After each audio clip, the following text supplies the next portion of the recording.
ULIP అస్తమాటు వింటూ ఉంటాం, ULIP plans అని చెప్పి. అసలు యూలిప్ అంటే యూనిట్ లింక్డ్ ఇన్సూరెన్స్ ప్లాన్స్. సింపుల్గా చెప్పాలంటే ఇది ఇన్వెస్ట్మెంట్ కమ్ రాస్తున్నా, ఇన్వెస్ట్మెంట్ కమ్ ఇన్సూరెన్స్. సో ఇందులో పెట్టుబడి పెడితే మనకి ఇన్వెస్ట్మెంట్ ఉంటుంది, అదేవిధంగా ఇన్సూరెన్స్. ఓకేనండి. ఏం ఇన్సూరెన్స్? Life insurance. అంటే ఇది కట్టిన తర్వాత మనకి ఏదైనా రిస్క్ అయితే వీళ్ళు కవరేజ్ అన్నది ఇస్తారన్నమాట. ప్లస్ ఇన్వెస్ట్మెంట్, ఎంతైతే పెట్టుబడి పెడుతూ ఉన్నామో అది వెనక్కి వస్తుంది along with the return. Clear? So మనం పెట్టుబడి పెడతాం, మనకి వడ్డీ లేదా రిటర్న్ వస్తూ ఉంటుంది. ఈ గ్యాప్లో మనకి ఏదైనా జరిగితే లైఫ్ ఇన్సూరెన్స్ కూడా వస్తుంది. పేర్లోనే ఉంది యూనిట్ లింక్డ్. ఈ వర్డ్ని ఎక్కడ యూజ్ చేస్తూ ఉంటాం? మ్యూచువల్ ఫండ్స్లో. మ్యూచువల్ ఫండ్స్లో పెట్టుబడి పెడితే ఆ డబ్బుకి ఎన్నైతే యూనిట్స్ అనేవి రావాలో అన్ని యూనిట్స్ వస్తూ ఉంటాయి కదా. ఇది కూడా సేమ్ అండి. మ్యూచువల్ ఫండ్స్ ఏ విధంగా వర్క్ అవుతూ ఉంటాయో ఈ యూలిప్ కూడా అదే విధంగా వర్క్ అవుతూ ఉంటుంది. అండ్ ఇన్సూరెన్స్ ప్లాన్స్ క్లియర్గా ఉంది. ఏం insurance? Life insurance. Health insurance కాదు, లైఫ్ ఇన్సూరెన్స్. టర్మ్ ఇన్సూరెన్స్ ఏ విధంగా వర్క్ అవుతూ ఉంటుందో సేమ్ అండి. ఈ విధంగా యూలిప్ ప్లాన్స్ అన్నవి వర్క్ అవుతూ ఉంటాయి. ఇక్కడ కూడా ఫండ్ మేనేజర్ ఉంటారు. అండ్ యూలిప్ ప్లాన్స్ని మనకిచ్చేది ఎవరు? Life insurance companies. అర్థమైందండి? లైఫ్ ఇన్సూరెన్స్ కంపెనీస్ మనకి ఈ యూలిప్ ప్లాన్స్ని ఇస్తూ ఉంటాయి. అందుకనే ఇన్సూరెన్స్ అడ్వైజర్స్ మన ఇంటికి వచ్చి తీసుకోండి యూలిప్ ప్లాను అని చెప్తూ ఉంటారు. ఇన్వెస్ట్మెంట్ ప్లస్ ఇన్సూరెన్స్ రెండు ఉంటాయి అని చెప్పి చెప్తూ ఉంటారు కదా. ఎగ్జాంపుల్గా మీరు యూలిప్ ప్లాన్లో పెట్టుబడి పెడుతూ నెలకి 10,000 ఇన్వెస్ట్మెంట్ చేస్తున్నట్లయితే ఈ 10,000లో ఎక్కువ డబ్బు ప్రీమియం. ఏం ప్రీమియం? లైఫ్ ఇన్సూరెన్స్ ప్రీమియంకి వెళ్తుంది. అండ్ ఇంకాస్త డబ్బు ఇన్వెస్ట్మెంట్. చెప్పాను కదా ఎక్కడ? Same like mutual funds. అదేవిధంగా కాస్త డబ్బు ఛార్జెస్. సో ఎక్కువ డబ్బు ప్రీమియంకి వెళ్తుంది. ఇది అమ్మేది life insurance companies. Life insurance companies యొక్క మెయిన్ మోటివ్ ఇన్సూరెన్స్. సో ఎక్కువ డబ్బు ప్రీమియంకి వెళ్తుంది, అదేవిధంగా కాస్త డబ్బు ఇన్వెస్ట్మెంట్కి, మరి కాస్త డబ్బు ఛార్జెస్కి. క్లియర్? అదేవిధంగా సరే మీరు చెప్పారు మేము 10,000 పెట్టుబడి పెడితే ఎక్కువ డబ్బు ప్రీమియంకి వెళ్తుంది. అసలు వీళ్ళు ఎంత ఇస్తారు మాకు? లైఫ్ కవరేజ్ ఎంత ఇస్తారు? ఎగ్జాంపుల్గా మీరు 10,000 పర్ మంత్, నేను చెప్తుంది పర్ మంత్ యూలిప్లో పెట్టుబడి పెడుతూ ఉన్నారు. సో మంత్కి 10,000 అంటే ఇయర్కి ఎంత? 12 months అంటే 1,20,000. సో మీరు సంవత్సరానికి ఎంతైతే డబ్బుని పెట్టుబడి పెడుతూ ఉన్నారో ఇంటూ 10 times. అర్థమైందండి? అంటే 1,20,000 ఇంటూ 10 అంటే 12 lakhs. ఇది కవరేజ్. ఇంత కవరేజ్ మనకైతే వస్తుంది. సరిపోద్దా? నో, సరిపోదు. ఇదే మైనస్. ఈ గ్యాప్లో మనకి రిస్క్ అయితే మన ఫ్యామిలీకి ఇంత డబ్బు ఇస్తుంది ఈ ఇన్సూరెన్స్ కంపెనీ. ఇది insurance. Next investment. So already చెప్పా మ్యూచువల్ ఫండ్స్ ఎలా వర్క్ అవుతాయో సేమ్ అండి. మ్యూచువల్ ఫండ్స్లో మనం డబ్బుని ఒక ఫండ్ మేనేజర్ చేతిలో పెడతాం, అవునా? ఇక్కడ కూడా సేమ్ ఫండ్ మేనేజర్. మీరు, నేను, మనమందరం యూలిప్స్ కట్టాం, ప్రతి నెల పెట్టుబడి పెడతాం. ఈ డబ్బు అంతా తీసుకెళ్ళి ఫండ్ మేనేజర్ చేతిలో పెడతారు. ఈ ఫండ్ మేనేజర్ ఈ డబ్బుని మళ్ళీ ఇన్వెస్ట్మెంట్ చేస్తాడు. ఎక్కడ? అది మేబీ ఈక్విటీలో మళ్ళీ large cap, small cap, mid cap, index, ఈ విధంగా పెట్టుబడి పెడుతూ ఉంటాడు. అదేవిధంగా డెట్ అంటే గవర్నమెంట్ బాండ్స్, సెక్యూరిటీస్, సేఫ్ అయిన ఇన్వెస్ట్మెంట్ ఆప్షన్స్. అదేవిధంగా హైబ్రిడ్ అంటే రెండు అనమాట, ఈక్విటీలో కాస్త డెట్లో కాస్త. ఈ విధంగా డివైడ్ చేసి పెట్టుబడి పెడుతూ ఉంటాడు. ఫస్ట్ పోర్షను ప్రీమియం, లైఫ్ ఇన్సూరెన్స్కి. సెకండ్ పోర్షన్ ఈ విధంగా ఇన్వెస్ట్మెంట్ అనమాట. క్లియర్? ఇక్కడ యూలిప్స్ 2 టైప్స్ అండి. ఒకటి ఆటో ఎలోకేషన్ అంటే ఏంటి, ఆటోమేటిక్గా వాళ్ళే ఫండ్ మేనేజర్ ఎవరైతే ఉంటారో వాళ్ళు మన ఏజ్ను బట్టి ఇన్వెస్ట్మెంట్ చేస్తూ ఉంటారు. ఇంత పర్సంటేజ్ ఈక్విటీలో, ఇంత పర్సంటేజ్ డెట్లో, ఆ విధంగా పెడుతూ ఉంటారు. ఇంకొకటి ఫండ్. సో ఫండ్ని మనమే చూస్ చేసుకోవచ్చు. ఈ ఫండ్కి నేమ్ ఉంటుంది. ఎగ్జాంపుల్గా ఐసిఐసిఐ ప్రూ ఇండెక్స్ ఫండ్ అంటే ఇండెక్స్లో ఫండ్ మేనేజర్ ఎక్కువగా పెట్టుబడి పెడతాడు. క్లియర్గా ఉంటుంది. ఏం ఇండెక్స్? నిఫ్టీ మిడ్ క్యాప్ 150 అని ఉంటే అర్థం చేసుకోవాలి. అదేవిధంగా ఐసిఐసిఐ ప్రూ లార్జ్ క్యాప్ ఫండ్ అంటే లార్జ్ క్యాప్ స్టాక్స్లో ఫండ్ మేనేజర్ ఎక్కువగా పెట్టుబడి పెడుతూ ఉంటాడు అని అర్థం. సో మనకి రిటర్న్స్ అనేవి వస్తూ ఉంటాయి. బట్ ఇక్కడ మైనస్ ఏంటంటే ఛార్జెస్ ఉంటాయి. ఛార్జెస్ కాస్త ఎక్కువ. సో మ్యూచువల్ ఫండ్స్తో కంపేర్ చేస్తే రిటర్న్స్ కాస్త తక్కువ. ఎగ్జాంపుల్గా 2016 to 20 డేటా చూద్దాం, కంపేర్ చేద్దాం రెండు. మీరు టేబుల్ కూడా చూడవచ్చు. సో లార్జ్ క్యాప్ 15.7% రిటర్న్ ఇస్తే యూలిప్లో మ్యూచువల్ ఫండ్స్లో 17%. అదే యూలిప్ మిడ్ క్యాప్ 15.8% వస్తే మ్యూచువల్ ఫండ్ 16.6. మిగతావి మీరైతే చూడొచ్చు. గవర్నమెంట్ బాండ్స్ 8.6 అయితే మ్యూచువల్ ఫండ్ 8.8. ఎందుకు? ఛార్జెస్.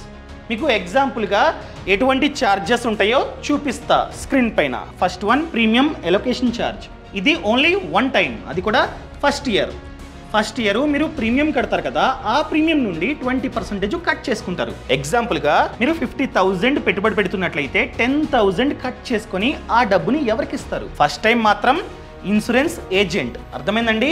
ఏజెంట్ కమిషన్కి కాస్త వెళ్తుంది, అదేవిధంగా మెడికల్ ఎక్స్పెన్సెస్కి కాస్త, అదేవిధంగా కాస్ట్ ఆఫ్ అండర్ రైటింగ్ వీళ్ళకి ఈ డబ్బుని యూజ్ చేస్తారు. రిమైనింగ్ 40,000 మాత్రమే పెట్టుబడి పెడతారు. ఆ 40,000లోనే ప్రీమియం అదేవిధంగా ఇన్వెస్ట్మెంట్ అంతా జరుగుతుంది. క్లియర్? ఇంకా second one administration charge. Every month cut అవుతుంది. ఎంత? అది డిపెండ్స్ అనమాట, మీ పాలసీ పైన డిపెండ్స్ అనమాట. సో ఎవ్రీ మంత్ ఈ ఛార్జ్ అన్నది కట్ అవుతుంది. Next one fund management charges. మన మ్యూచువల్ ఫండ్స్లో ఏ విధంగా ఎక్స్పెన్స్ రేషియో ఉంటుందో ఇది కూడా సేమ్ అనమాట. అది 1.5% దాటకూడదు. అది కూడా మనకి ఎంతైతే రిటర్న్స్ వచ్చాయో దాని నుండి కట్ చేసుకుంటారు. ఇవన్నీ ఇంకా నార్మల్ అండి. మనం కనుక సరెండర్ చేస్తున్నట్లయితే ఛార్జు, అదేవిధంగా పార్షియల్ విత్డ్రావల్, మిడిల్లో కనుక డబ్బుని విత్డ్రా చేసుకుంటున్నట్లయితే ఛార్జు, ఇవన్నీ ఇంకా నార్మల్. ఇవి పెద్ద మ్యాటర్ కాదు.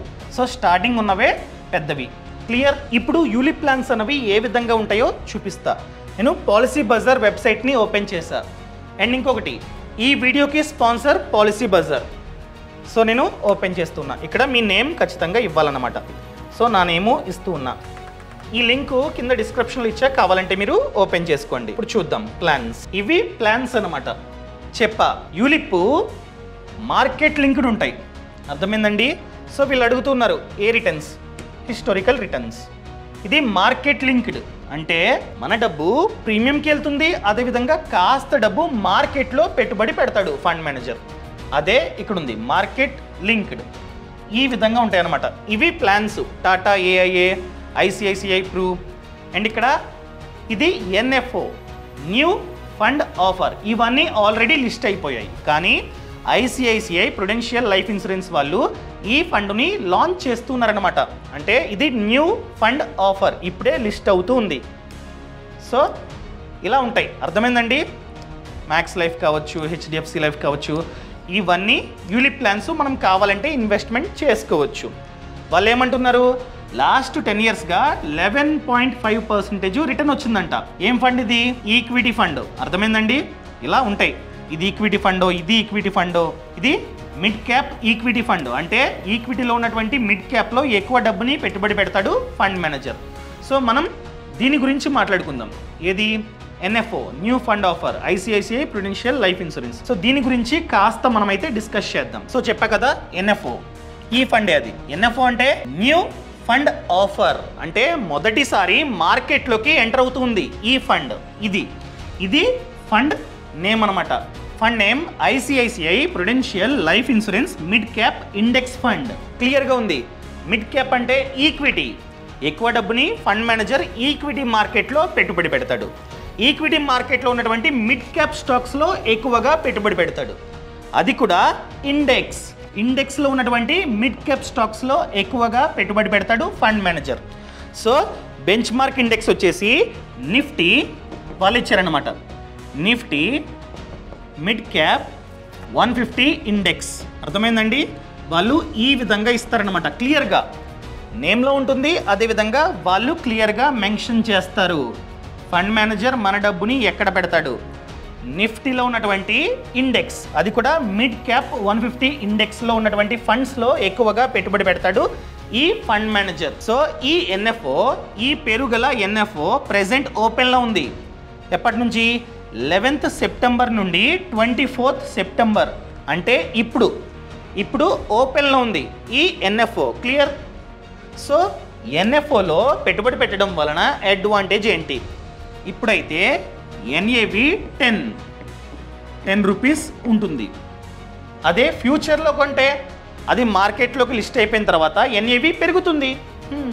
ఈ mid cap stocks, index mid cap stocks అనేవి మంచిగా పర్ఫార్మెన్స్ చేస్తున్నట్లయితే ఈ ఎన్ఏవి 11, 15, 20 ఆ విధంగా పెరుగుతుంది. అదే ఈ ఎన్ఎఫ్ఓలో మనం పెట్టుబడి పెట్టినట్లయితే, ఇదని కాదు నేను దీని గురించి చెప్పట్లా, అన్నీ చెప్తున్నా, పెట్టుబడి పెట్టినట్లయితే 10 రూపీస్కే మనకి ఎన్ఎఫ్ఓ వస్తుంది. ఆ తర్వాత మంచిగా పర్ఫార్మెన్స్ చేసినట్లయితే మనకి ఎక్కువగా రిటర్న్స్ అనేవి వస్తాయి. ఇది ఎన్ఎఫ్ఓ కథ. అదేవిధంగా వాళ్ళు క్లియర్గా మెన్షన్ చేశారు, ఇండెక్స్ కూడా ఇచ్చారు. అది ఓపెన్ చేస్తా, ఏం ఇండెక్సో వీళ్ళు చెప్పారు కదా. నిఫ్టీ మిడ్ క్యాప్ 150, ఇదే అది ఇండెక్స్. 15,000 పాయింట్స్లో రన్ అవుతుంది. ఈరోజు లెస్ వచ్చేసి, లోవర్ వచ్చేసి 14,836, అదేవిధంగా హైయెస్ట్ వచ్చేసి 15,000 పాయింట్స్ అనమాట. అండ్ రిటర్న్స్ చూస్తున్నారా? లాస్ట్ 1 ఇయర్గా చూసుకున్నట్లయితే ఈ ఇండెక్స్ 23%, లాస్ట్ 6 మంత్స్గా చూసుకున్నట్లయితే 32. ఈ విధంగా రిటర్న్స్ని జనరేట్ చేసింది ఈ ఇండెక్స్. అర్థమైందండి? సో ఈ ఇండెక్స్లో వాళ్ళైతే పెట్టుబడి పెడతారన్నమాట. ఇక్కడే ఉంటాయి కంపెనీస్ చూసుకున్నట్లయితే, ఇవి కంపెనీస్ అనమాట. ఆల్ ఇవన్నీ 150 కంపెనీస్, అది కూడా mid cap companies. State bank of India, వీటిల్లో మన డబ్బు పెట్టుబడి పెడతాడు ఫండ్ మేనేజర్. అర్థమైందండి? క్లియర్? మీకు క్లారిటీ వచ్చింది. ఇప్పుడు మెయిన్ థింగ్ చెప్పాను కదా, ఎన్ఎఫ్ఓ అని చెప్పి ఎలా పెట్టుబడి పెట్టాలి. ఆల్రెడీ లింక్ ఇచ్చా, కింద డిస్క్రిప్షన్లో లింక్ ఇచ్చా. లింకుని క్లిక్ చేస్తే ఈ విధంగా వస్తుంది. ఆల్రెడీ నేను అంతా ఎంటర్ చేశా, నేము నంబర్ అంతా. సో మళ్ళీ సేమ్ కొడుతూ ఉన్నా. ఫర్ ఎగ్జాంపుల్ మంత్కి 10,000, 10 ఇయర్స్ పాటు పెట్టుబడి పెట్టి రిమైనింగ్ 10 ఇయర్స్ ఖాళీగా ఉండి 20 ఇయర్స్ తర్వాత ఎప్పుడైతే స్టార్ట్ చేస్తామో 10 ఇయర్స్ పెట్టుబడి పెడతాం, ఆ తర్వాత 10 ఇయర్స్ ఖాళీగా ఉంటాం. టోటల్గా 20 ఇయర్స్ తర్వాత మనం కనుక ఈ డబ్బుని విత్డ్రా చేసుకుందాం అనుకున్నట్లయితే ఈ ఎన్ఎఫ్ఓ న్యూ ఫండ్ ఆఫర్ ఎంతవరకు మనకి రిటర్న్స్ ఇవ్వడానికి ఛాన్స్ ఉంది. అదేవిధంగా చెప్పాను కదా, ఈ ఇండెక్స్ లాస్ట్ 10 ఇయర్స్గా 22% రిటర్న్ ఇచ్చింది. అంటే ఇదనమాట ఇండెక్స్. సో ఒకసారి కంపేర్ చేద్దాం. క్లిక్. చెప్పాను కదా 22%. ట్యాక్స్ బెనిఫిట్ మనకి సెక్షన్ 80C, అదేవిధంగా సెక్షన్ 10 సబ్సెక్షన్ 10D ఈ బెనిఫిట్ కూడా వస్తుంది. అర్థమైందండి? ఈ ట్యాక్స్ బెనిఫిట్ కూడా మనకైతే వస్తుందన్నమాట. అండ్ అదేవిధంగా లైఫ్ కవర్ చెప్పాను కదా, లైఫ్ కవర్ 12 lakhs ఇంతకుముందే ఎక్స్ప్లెయిన్ చేశా. లైఫ్ కవర్ వస్తుంది. అదేవిధంగా మార్కెట్ లింక్డ్ రిటర్న్స్, మార్కెట్కి లింక్ అయి ఉంటుందన్నమాట. ఇండెక్స్ ఫండ్ చెప్పాను కదా, ఇండెక్స్ ఫండ్కి లింక్ అయి ఉంటుంది. వీళ్ళేమంటున్నారు, మనం కనుక మంత్కి 10,000 10 ఇయర్స్ పాటు పెట్టుబడి పెడితే టోటల్గా మనం పెట్టుబడి పెట్టేది 12 lakhs కదా. వీళ్ళేమంటున్నారంటే ఇంకొక 10 ఇయర్స్, అంటే 10 ఇయర్స్ పాటు పెట్టుబడి పెట్టి ఇంకొక 10 ఇయర్స్ వెయిట్ చేస్తే మీకు మేబీ మార్కెట్ రిటర్న్స్తో పాస్ట్ 10 ఇయర్స్గా రిటర్న్స్తో కంపేర్ చేస్తే మీకు 1,25,00,000 రావచ్చు అని చెప్తున్నారు. ఇవి ఫిక్స్డ్ కాదు, ఎవరు చెప్పినా నమ్మకండి. ఖచ్చితంగా వస్తాయా? నో, చెప్పలేం. Depends upon market. అసలు యూలిప్లో పెట్టుబడి పెట్టాలా పెట్టకూడదా లాస్ట్లో చెప్తా. ప్రెజెంట్ అయితే ఇది స్పాన్సర్డ్ది కంప్లీట్ చేద్దాం, ఓకేనా? ఇక్కడ ఈ విధంగా అన్ని ఎంటర్ చేసి మనమైతే డైరెక్ట్గా కొనుక్కోవచ్చు. మినిమం ఎంత? 2,500 మినిమం. క్లియర్?